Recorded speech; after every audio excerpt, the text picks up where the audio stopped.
I still got that taste of baby food in my mouth from earlier. If you didn't check out the noon hour, if you didn't tune in to the noon hour of madness and mayhem earlier today, we tried 3 different baby food flavors. I'll be posting those little video clips up on our YouTube channel, our TikTok, pretty much all over every single one of our social media pages at KBear 101 FM. Make sure you follow us on there.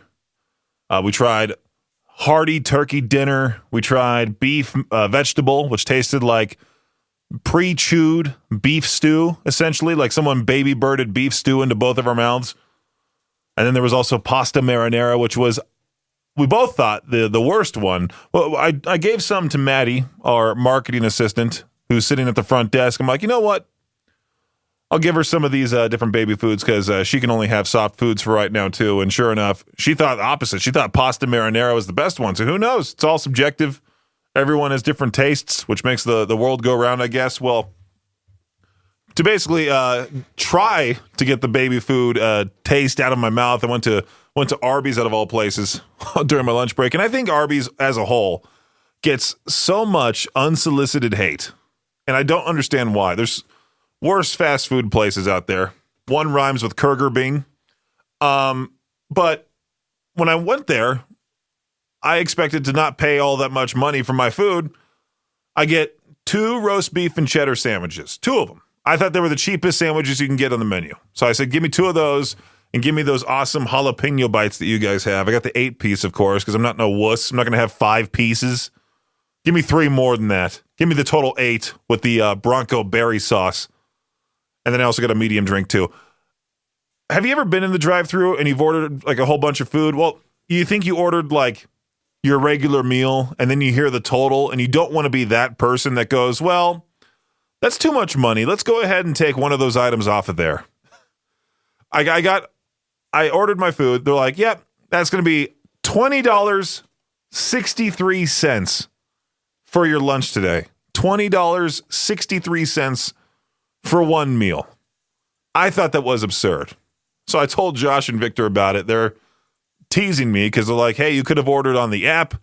You could have gotten a much better deal. The thing to do now is to order on the app ahead of time. I know I should have went to someplace different. I was planning on going to McDonald's because I usually, I don't know what the word is for. I work my way around their app, somehow get a whole bunch of food for $9. But I had to drop Viktor off to get his truck, and then Arby's was right there. I'm like, sure enough, I haven't had Arby's in forever.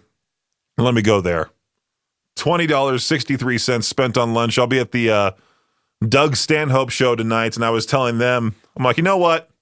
I'm not going to buy any food tonight from there either. I don't want to be, I don't want to pay extra. I'm too broke to afford 2 expensive meals in one day. Instead, I'll bring my Tupperware of the ravioli I have at home with my marinara sauce. I'll just bring that and eat that at the show. I don't think the place would mind, right? Anyway, if you want to get a hold of me, you can. 208-535-1015. Peach's Pit Party will be back here in just a few on KBear 101. Peach's Pit Party right here on KBear 101. I am looking at today's question for the Peach Their Own. Thanks, Radio Prep, for once being useful. What's something people only romanticize because they've never actually done it? Renovating an old house, the number one answer. Are you a person who can never sit still? Probably for you. Do you enjoy downtime? Probably not for you either. Have you seen those old houses? They're awful. I hate old places. You want to know why? The door frames are 3 feet high. I need to duck halfway down in order to get to the next room. Old places suck. The staircases, tight. You're crammed. Forget about it. Working on a farm sounds peaceful until you're knee deep in mud at 5 a.m. every day. Yeah. Let's bring in Katie Lee from Z103 to talk about how awesome it is to work on a farm, right? I'm sure she has plenty of stories about how it's so great. I'm hoping you're smelling the sarcasm on that. Being a cowboy, similar to working on a farm. Been in a serious relationship with the bad boy. Can't say I've done that. Climbing Mount Everest, I will never, ever do that. That doesn't seem at all appealing to me whatsoever. Climbing an actual mountain. I've climbed many a hill. I've done many, many different hiking trails around Southern California, around here. Back when my friends visited back in 2021, we did the Palisades hike up to the Upper Lake all in one day and back. Most people do that trip in the span of like a couple days. They take horses. Not us. No, we had to be those weirdos walking the entire time, 16 miles in one day. We went to Five Guys after that hike and just ate so many different burgers. Well, let's see here. Can't say those answers. Business travel. Yeah. I mean, business travel for the most part. You're probably just there for one thing and one thing only. That's it. Van life. Yeah, you see that romanticized on social media. Goes back to my whole thing about crammed up spaces or being crammed in different spaces. The one guy who I have met who loves the van life, and rightfully so, I have actually met Wee Man from the Donkey Show. You know which one I'm talking about. He lives in a van. And for some reason, I ran into him at the Seal Beach Target, out of all places. And, he has that signature look. And I stupidly walk up to him and go, "Hey, are you Wee Man by chance?" And he goes, "Duh." And so I took a photo with him. I have that framed now in my other bedroom. But yeah, I need to make this question for the Peach the Roan to this afternoon. What's something people only romanticize because they've never actually done it? And let's keep this one radio friendly as always. As I'm sure you're well aware, there's a lot of dangerous animals out there. Most of them don't belong in a petting zoo. When you think of a petting zoo, you think of, I don't know, goats, sheep, maybe a pig. But pigs can also pack a ferocious bite if you're not too careful. A guy in South Carolina, he died after what authorities are calling a fight with a kangaroo at a petting zoo. Yeah, a kangaroo at a petting zoo, not Australia, South Carolina. We all know if it was an Australian man, he would have easily taken care of the kangaroo, no problem. Apparently, the guy was known for roughhousing with the kangaroo because what better way to spend a Friday night than trying to catch hands from a jacked marsupial? Right? You've seen how buff kangaroos are. I don't know what's more shocking here, the fact that this kangaroo also did not get euthanized, thankfully, or that someone looked at an animal built like a ripped gym bro in a fur coat and said, "You know what? I could probably take him." Or do they allow drinks at this petting zoo? Is that how they do? Well, the kangaroo obviously won, but now some guy is probably without a dad because the kangaroo just kicked the dad's butt. I think that the article says, the headline says here, "Man died of blunt force injuries at U.S. Zoo after suspected kangaroo fight." Yeah, 52 years old. That sucks. Wait, the petting zoo was owned by his brother? So they kept the kangaroo. You think this guy, his brother, would now hold a grudge on kangaroos for the rest of his life, and he would hate that particular kangaroo? I don't know. Maybe he was like, "You know what? Maybe my brother sucks." Rightfully so. I told him time and time again, do not mess with the kangaroo in my zoo. And sure enough, he didn't listen. And now he's gone. I don't know what it is. I don't know if it's the younger generation that likes to gamble or if people are just now all of a sudden really into gambling. I mean, there's that lawn running joke about how you see old people in Vegas just spending their time at the slot machines, even though the old people are the first to say, "Stay off your phone during dinner," but then they go to the slot machine and keep tapping the button and keep losing money from their retirement fund. But there's a whole lot of ads that I keep getting about different betting sites, different betting sports betting sites that I can download apps for, even a whole thing about betting on the weather, which is something you should never do in the state of Idaho alone. I mean, overall, you shouldn't do it, but I mean, can you imagine trying to bet on the weather here in Idaho? Over $40 million has been wagered online on who will become the next pope. Yeah, people were placing bets on the, is it the Papal Conclave? As if it's the Super Bowl.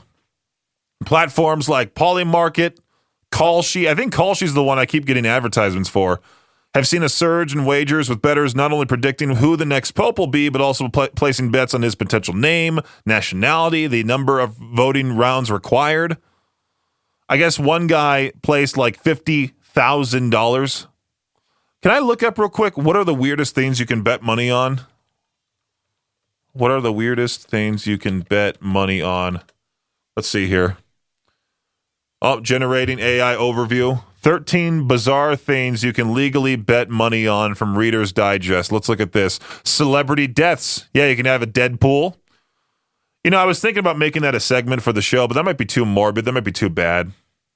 Cheese rolling. I forgot that is a a sport in the southwest English region of Gloucester, hosts the unique event each spring, and it's exactly what it sounds like. Competitors must roll big old chunks of round cheese down the hill. The person with the fastest time wins. There's that you can bet on. That makes sense. Bog snorkeling. What is that? The Rude Health World Bog Snorkeling Championships is held annually in the United Kingdom and is actually so popular that Lonely Planet described attending the event as one of the top 50 must-do things from around the world in 2014. And there it is right there. You can bet on the next pope. Look at that. Reader's Digest. Interesting. Weird things you can bet money on. Imagine making a whole ton of money and people go, where'd you get all this money from? Oh, I won the bet for who was going to be the next pope. I just knew it was going to be that dude from Chicago, and I got it right. This was 100% surprising. Michael Jordan will be stepping into a new role as a commentator for NBA broadcasts on NBC next season. This will be the first time in MJ's legendary career that he'll be behind the mic, sharing his insights and experiences with fans. I feel like he's going to drop so many F-bombs because that guy has one of the worst mouths for sure. Have you ever heard the trash talk stories that this guy used to have when he played? I'm sure he'll accidentally slip up. You know, it would be funny to have him on Inside the NBA with Charles Barkley because I know him and Michael, they might really go at it. They might really fight.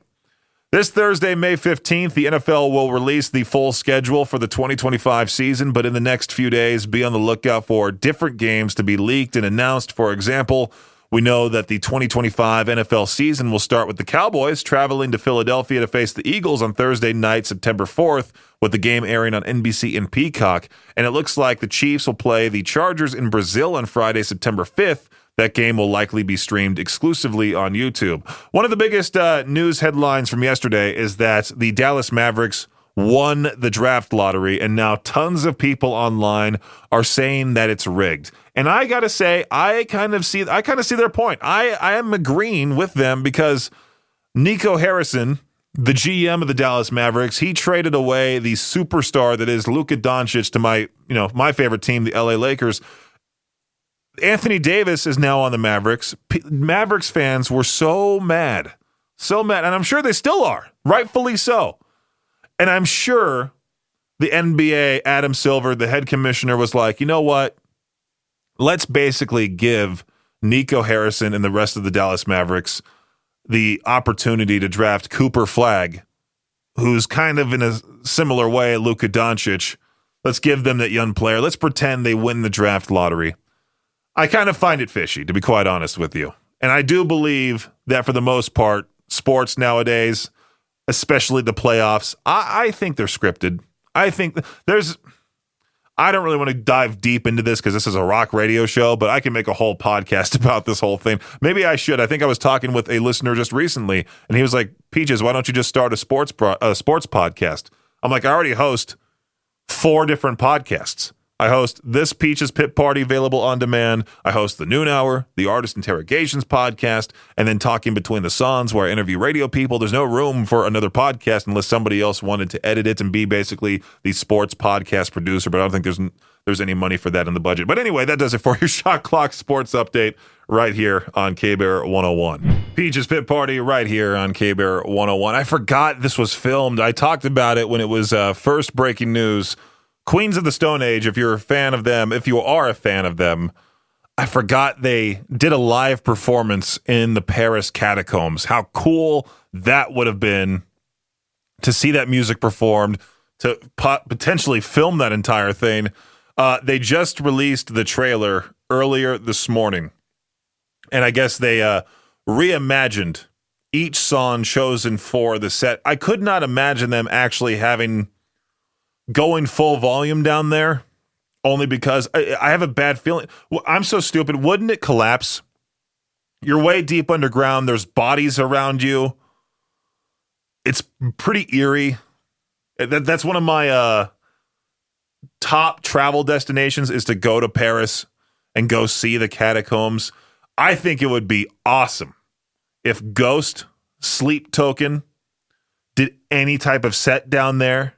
Maybe if Ghost did a creepy version of a bunch of their different songs, and Sleep Token as well. Maybe I don't think Sleep Token could do the heavy parts. I think they would have to do like maybe some soft, creepy ballads or something like that. But it would be cool to see more bands perform in creepy places like that. But again, I don't think you can go full volume unless you literally wanted to tear the roof off the place. And next thing you know, Ghost is gone because they got buried underneath Paris. What a way to go out, though. I mean, what if Motionless in White did a set down there? The possibilities are endless. So we're going to be hanging out at the Idaho Falls Farmers Market this Saturday from 9 a.m. to 2 p.m. Our tent will be there. The Riverbend Media Group tent will be all set up, I think, right there by Smokin' Fins.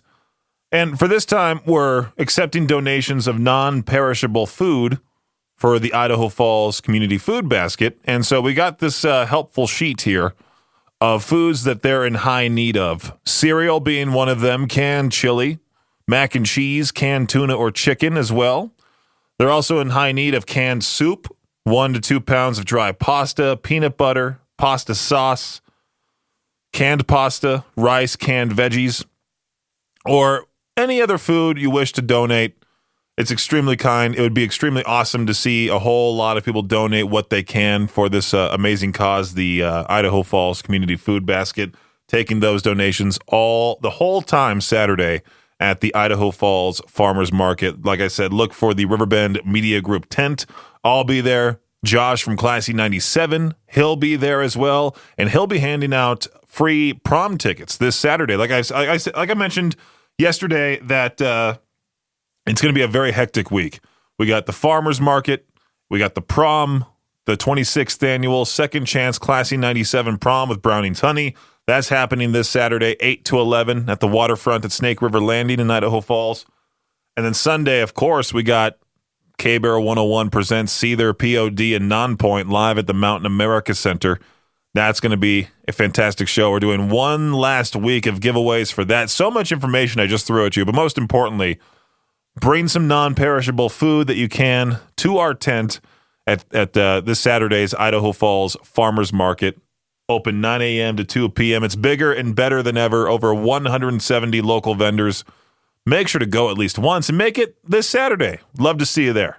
You know, it's one of the many dreams of mine is to have a hot dog or a sandwich named after me. Have you seen those around? Like, Pink's Hot Dogs? I think there's a place in New York, I forgot what deli it is, that names sandwiches after famous people. It'd be awesome to have something like that around here. Peaches pastrami platter, something like that.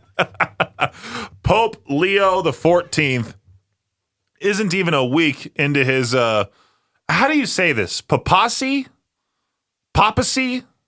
Something like that? But he's already been honored with a special sandwich back in his native Chicago. Portillo's, a great place to go. A popular hot dog and sandwich restaurant with over 40 locations in the Chicago area. I think there's a few in Southern California, and they're awesome. They've created the Leo in honor of the new leader of the Catholic Church. Portillo's announced the sandwich in a statement which reads, "In the name of the gravy, the bun, and hot giant." No, wait, hot giant. Hot Giard. Is that the word? Giard. We introduce the Leo, a divinely seasoned Italian beef, baptized in gravy and finished with the holy trinity of peppers, sweet, hot, or a combo. It's our original sacred sandwich, bold, unapologetically flavorful, and made in honor of a moment that's historic for Portillo's hometown. Man, it would be cool to have something like that. Should we ask ChatGPT? If there was a sandwich named after Peaches on K-Bear, what would that catchy name be? Come on, ChatGPT, work your magic. If there was a sandwich named after Peaches on K-Bear 101, it would be have to be bold, a little ridiculous, and something you remember ordering just for the name alone. How about the Bald Eagle on Rye? No thanks, I don't like that one. Peach Slap Deluxe. It hits hard. It's a little sweet. It leaves a weird taste in your mouth, but somehow you're into it. The 6'9" grilled swine, triple pork, grilled tall, and no hair in sight. Okay. The pit boss, because Peaches runs the pit party and this sandwich doesn't take orders. I like it. The radio silence so good you forgot to talk, comes with a mute button and extra spice. The 6'9" grilled swine, that has to be one that a local barbecue restaurant uses. Come on now. If you're hearing this, if you name a food item like that, I'll come right away and make sure to talk about it. Imagine it's lunchtime. You're wanting to get that nice juicy burger, some hot fries at McDonald's. So you live in the you live near the Franconia area of Fairfax County, Virginia. That's when you notice a doorbell and a sign explaining why they're asking you to ring it before going inside. And it's part of a new policy at this not brand new McDonald's location, it's just a location, stating that any customers who want to eat inside must be at least 21 years old. Interesting, right? The McDonald's is down the street from Thomas Edison High School, and workers inside said young people, including some from the school, can be seen fighting, standing on tables, heard cursing in that video as well. These kids are off the chain. They have no respect, no discipline, said Stacy, a customer. I like how they interviewed customers about this. Like, hey, what do you think about this doorbell being added onto the McDonald's? The managers of the McDonald's said those actions and other incidents led to the policy and the sign on the door on Monday. I mean, I see no problem because, well, I'm over 21. I can just ring that doorbell, go right on in. You know, poor Maddie here in the office who just turned 19. Happy belated birthday to her. Can't get her Happy Meal. Isn't that sad? Wait till you're 2 years older. Then you could eat at this fine McDonald's location. Where was it at again? In Fairfax County, Virginia. Oh, that's funny. I'm on this website that Viktor and I both use for dumb stories to talk about on the air. And they always have like this commentary, they have like this basic like overall comment about the article on the website as like the main thing. And then you click on it and it takes you to the article. This one says, "You want fries with that novel?" And then I look to the left and it says eastidahonews.com. And I went, wait, what's this all about? And then I realized I already talked about this. The Idaho Falls Public Library, they're opening their new drive-through service. Drive-throughs typically relegated to fast food.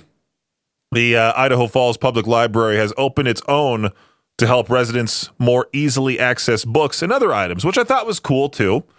According to a news release from the city of Idaho Falls, the drive-through opened Monday for library members.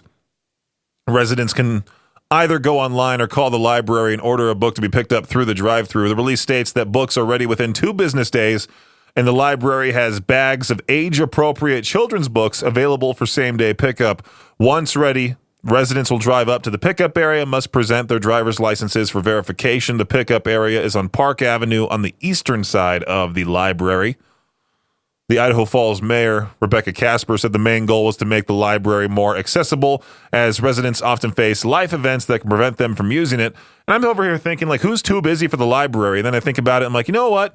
Every time I pull up to, like, Walmart, I don't know if this happens to you, but every time I pull up to either Walmart, my place, wherever it may be, I, for some reason, sit in my car for a couple minutes and just glance at my phone, and then go, okay, now I can get out. That's just a bad habit that I've developed, especially if I'm having one of those days where I'm just unmotivated to do anything.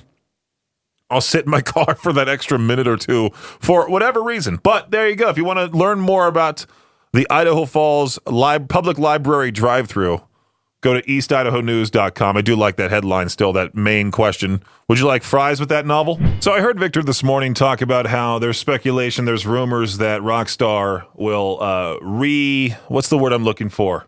Remaster Grand Theft Auto 4. Have you played Grand Theft Auto 4 as of late? It's the graphics for it. I mean, they're not nearly as good, especially after watching the GTA 6 trailer and playing GTA 5 and seeing modern day games. I'm playing Watch Dogs again, which came out back in 2014. It's still younger than GTA 5, but it's 11 years old at this point. And the graphics for it aren't all that bad, but it's still a game from 2014. I can't imagine what Grand Theft Auto 6 is going to look like. I feel like that's going to spoil all of us, and we're going to expect every game to be like that. But going back to GTA 4, it's so grainy, it's so weird looking, but it's an overall classic, and I'm hoping that Rockstar does. But I'm hoping that Rockstar also decides to reimagine Bully. man, I wish they made a sequel or something for that game. Bully is one of my all-time favorite games. I just love it. Where's my soundboard? I need to pull this up here. That's where I got this beloved soundbite. Wait, I need to stop the music for those listening to the live show. This is where that came from. I am Russell. Fear me. The big dumb bully in that game, Russell. Yeah, that's where that sound clip came from. Just an overall great game, man. I wish wasn't there like some sort of post where they're like, oh yeah, Bully 2 was going to happen, but then something else happened or something like that. Like all the attention that went from Bully 2 ended up going to Red Dead Redemption 2. I don't know, but I'm sure Rockstar will most likely release GTA 4 remastered. I mean, I think they should. I would love to hear that classic line again. Nico, let's go bowling from Roman. Play that game all over again. We'll see. Rockstar is full of surprises. May 2026 for GTA 6 cannot come soon enough. So Mother's Day, surprises usually mean flowers, brunch, maybe a heartfelt card. Not this, okay? 2 moms in Los Angeles. Of course it was LA. Got deliveries from Amazon on Sunday, but let's just say they got a little more than they ordered. Security footage shows a female Amazon driver dropping off packages and then dropping trow and dropping something else. Let's call it an unscheduled download right there on their porches. Both incidences were caught on camera in Woodland Hills, same driver, same day. Different homes. How do you have to go twice like that? Amazon was quick to respond, firing the driver and apologizing to the customers. I'm assuming with more than just, hey, here's a gift card.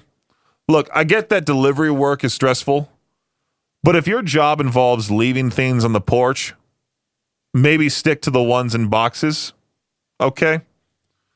I mean, how with all the cameras, all the Ring doorbells at everyone's homes nowadays, especially in that neighborhood of LA, especially in Los Angeles as a whole, how did this woman think she could get away with that?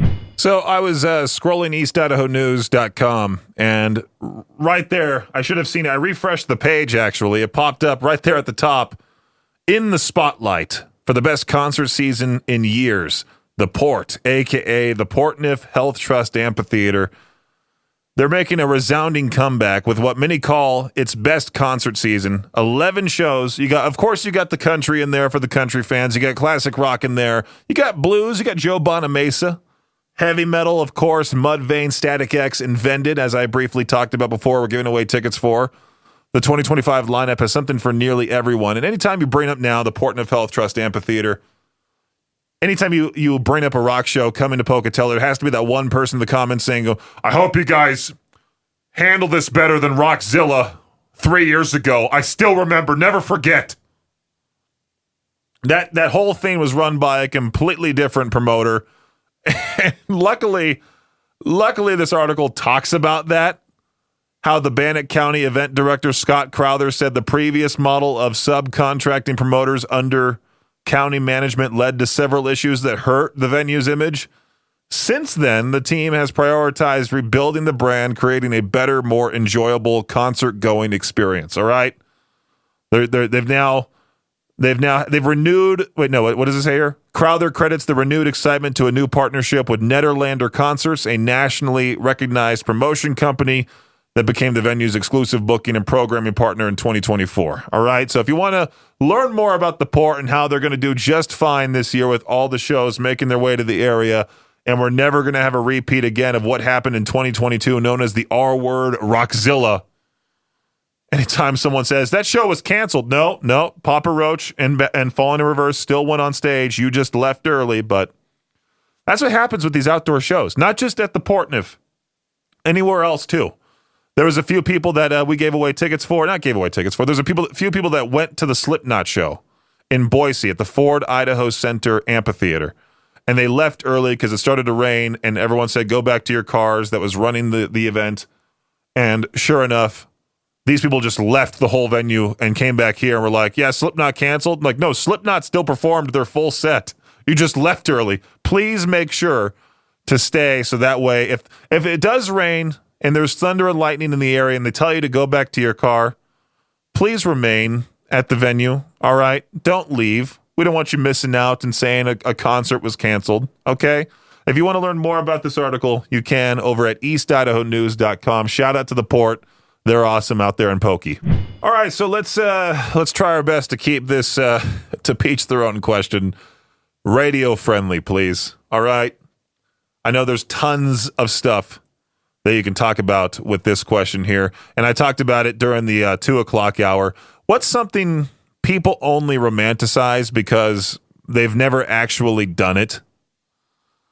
I see here living on a farm from Ashley, which I did talk about previously. I mean, could you imagine, you think living on a farm is this lavish life? You think you'll have fun? I mean, it's not lavish, but you think you'll have a fun time, won't be that hard until you're waist deep in mud or something like that. I mean, I've never been on a farm, but I know it's hard work, and I know it's grueling, and I know it takes a certain type of person with an amazing work ethic to work on a farm. So I tip my invisible farmer's hat to you. Invisible cowboy hat to you, I should say. I did like Logan's answer. Cruises. You get cafeteria food, the same entertainment every night, and it's a cesspool for diseases. I know Viktor loves talking about the diseases that happen on cruise ships, the diseases that people catch on cruise ships. People always seem to get very sick after they go on a cruise. My former baseball coach as a child went on a cruise with his wife. He comes back. He's just the sickest he's ever been. He vowed to never go on a cruise again. What's something people only romanticize because they've never actually done it? Let me know, but keep it radio friendly, please, to Peach their own. 208-535-1015. What's something people only romanticize because they've never actually done it? We're keeping this one radio friendly. I was talking to loyal listener Jeremy off the air, and he mentioned something about going on these extravagant, deep, off the grid, international vacations, going to places that you wouldn't. For the most part, I would think, well, I don't want to be like, I don't come off the wrong way saying this, but there's travel destinations internationally, and then there's like places that you're like, do people actually want to go there? Or are they just doing it because they just, I don't know. But I'm looking at some of the Facebook comments here. I mean, we talked about some of them already. Living on a farm. I see here cruises from Logan. You get cafeteria food, the same entertainment every night. It's a cesspool for diseases. People do like to romanticize cruises. And there was that one back in 2020, wasn't there? Like when they got infested with a disease or somebody came on board with COVID, I think. And then everyone on the ship had it. And they were stranded at sea for like 6 months. James saying living in a really small town. All right. I do see a lot of people saying growing up, being an adult, being strong / fighting for someone else. Justin being an on-air radio personality, not our Justin 105 the Hawk, just Justin gets it, man. Justin understands what it's like to be a radio personality. You do all this stuff for radio, and then you get those people sometimes that you meet. I mean, so much stuff I do day in, day out, same with everybody else in the building, and then you meet that someone that just goes, I don't listen to the radio. I just go to Spotify. And then it makes you want to do the whole Homer Simpson to Bart Simpson type choke thing to them, which, I mean, I would never do, but I'm just saying in my mind. What's something people only romanticize because they've never actually done it? Call in at 208-535-1015 for today's To Peach Their Own question. If I don't get anybody calling in whatsoever, I'll just move on, talk about something else. No big deal. Hey, K-Bear, what's happening? Oh, I was calling in on the question deal that you had on the romanticizing stuff. What's something you romanticize, or people romanticize but never actually done it before? I just butchered saying that question. What's something people only romanticize because they've never actually done it? Ranching, like Yellowstone, really did us dirty on that. Oh, jeez. Yeah, I watched that movie. What movie was it again? On the Air with Mel Gibson. And he's pretending to be this like top tier live at night radio DJ. And he's driving. There's no traffic. He gets to the building. There's for some reason somebody working at the front desk like at midnight. like and basically overall this guy tries to target his family and holds him hostage while he's on the air. It's a cheesy Mel Gibson film. It's one of the worst things I've ever seen. But he's also on the air saying the F-bomb, saying a whole bunch of explicit words.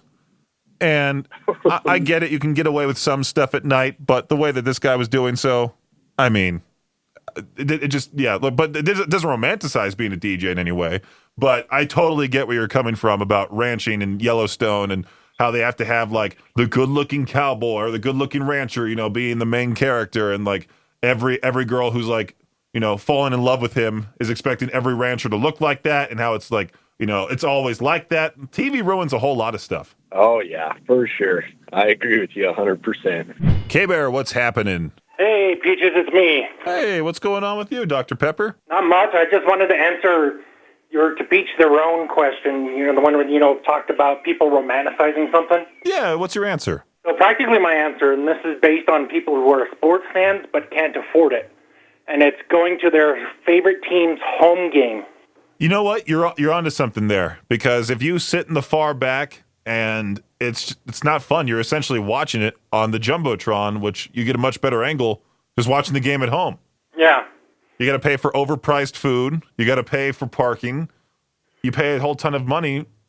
Might as well just watch it for free. I mean, even if you're like, if you're at decent seats, I get it. Like, that's my whole thing with concerts. Like, if I'm in the far back, I don't really consider I went to that concert only because I had to watch it on the screen. I'd much rather be up close and watch the band. I'm a diva when it comes to that type of thing. Either up close or it didn't happen. Yeah. And that's the way, like, I've noticed it with a lot of things that are, like, with big social things like that. People talk about, like, oh, I went to Kiss's final concert. I went to see Motley Crue's final concert. And they were only able to afford where they could see it on the screen. Or they talked about went and saw their favorite football player who last game, like, but they were all in the cheap seats and everything, like the nosebleeds. Right. Good answer here. Thanks for listening to Peach's Pit Party, the podcast. If you enjoyed the show, please share, subscribe, and rate the podcast. Peach's Pit Party is hosted by me, Peaches, a.k.a. Brendan Peach, and is a production of Riverbend Media Group. For more information or to contact the show, visit riverbendmediagroup.com. Until next time, Peach out.